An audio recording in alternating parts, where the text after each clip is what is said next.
What happens when destiny is hidden in a basket of reeds? When a child, born in the shadow of death, becomes the instrument of deliverance. This is the story of Moses, a story of faith forged in fire. A man chosen to walk between heaven's promise and man's despair. Egypt, the land of gold and glory.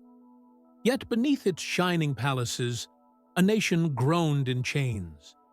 The children of Israel, once guests, were now slaves, their backs bent beneath the weight of Pharaoh's fear.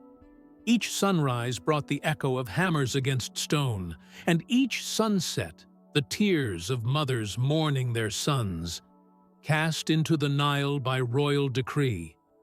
But even in darkness, God's promise had not faded.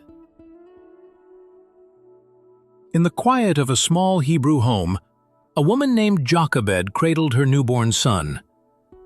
The flicker of an oil lamp danced across his face, a face radiant with innocence, unaware of danger. For Pharaoh had decreed, "Every male child born to the Hebrews shall be cast into the river." Her hands trembled, yet her faith did not. With tears and prayer, she wove a basket of papyrus reeds, sealing it with pitch. She placed her baby upon the waters, not to abandon him, but to entrust him to the God who commands the currents. The Nile carried him past danger, past despair, straight into the arms of destiny. Pharaoh's daughter found the child among the reeds. Compassion stirred her heart. She named him Moses, saying, "Because I drew him out of the water." In that moment, heaven smiled. God had drawn out a deliverer from the depths of oppression. Moses grew amid the splendor of Egypt, marble halls, golden thrones, and the wisdom of scholars. He wore the garments of royalty, yet his heart still beat with the blood of a slave. Each time he saw the Hebrews labor under the sun, his spirit ached. For though Egypt called him son, heaven called him servant. One day, Moses saw an Egyptian beating a Hebrew slave. Fury ignited within him, a spark of justice, but without patience. He struck the Egyptian down and buried him in the sand. When word reached Pharaoh, Moses fled into the wilderness. From the palace to the desert, from power to exile, his story turned upon the wind of consequence. The desert, where silence speaks louder than the world's applause. There Moses found no throne, only the whisper of the wind and the bleating of sheep. He became a shepherd in the land of Midian, watching over flocks that were not his own. The years passed like drifting sand. He married, he lived, he aged, yet deep within, something stirred. A memory of chains, a cry for freedom, a fire waiting to burn again. And then, it happened. Moses turned aside and saw a bush aflame, burning yet not consumed. Light danced upon the stones, fierce yet pure. He drew closer, curiosity trembling within him. Then came a voice, ancient and tender. "Moses, Moses," he answered, "here I am. Do not come any closer. Remove your sandals, for the place where you stand is holy ground." Moses covered his face, afraid to look upon God. Then the voice said, "I have seen the misery of my people in Egypt. I have heard their cry. I am sending you to Pharaoh, to bring my people out." Moses trembled. "Who am I, that I should go?" And God said, "I will be with you." A staff became a serpent. A hand turned white and was healed. Each sign declared a truth. The impossible belongs to God. From that burning bush, a shepherd became a messenger. A fugitive became a deliverer. Moses returned to Egypt, his heart steady with divine fire. He stood before Pharaoh, the mightiest ruler on earth, and spoke heaven's command. "Thus says the Lord, the God of Israel, let my people go."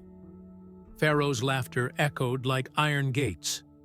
"Who is the Lord, that I should obey his voice?" The Nile turned to blood. Frogs, gnats, and locusts covered the land. Darkness fell, thick and consuming. Yet Pharaoh's heart hardened like stone. Then came the final plague, the shadow of death. Only those whose doors were marked with lamb's blood were spared. Faith had become their covering. Pharaoh finally broke. "Go and serve your God." The Hebrews left Egypt under the light of a promise, guided by a pillar of cloud by day and a pillar of fire by night. But Pharaoh's regret turned to rage. Chariots thundered across the plains. The Israelites cried out, the sea before them, the army behind. Then Moses lifted his staff, and God said, "Tell the people to move forward." The sea split. Walls of water rose on either side, shimmering with divine power.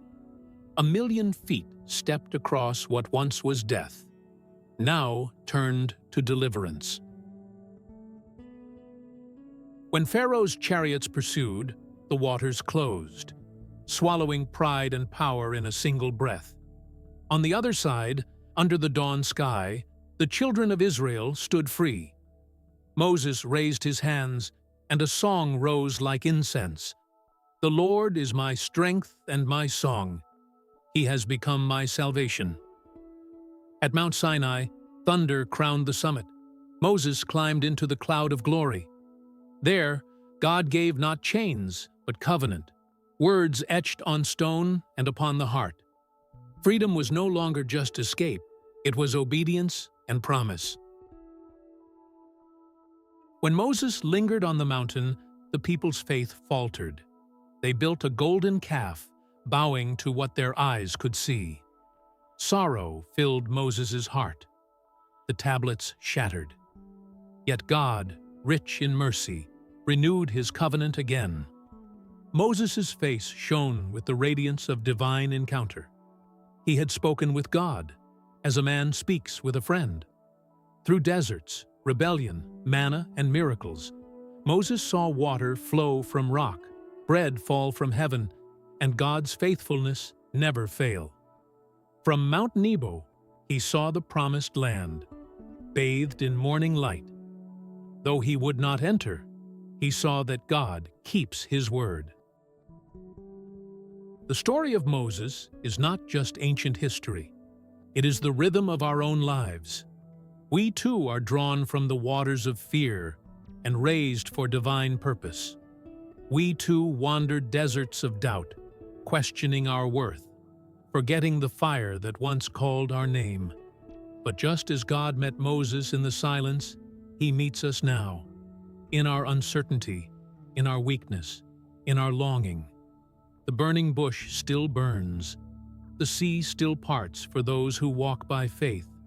And the voice that once called Moses still whispers today, "I will be with you."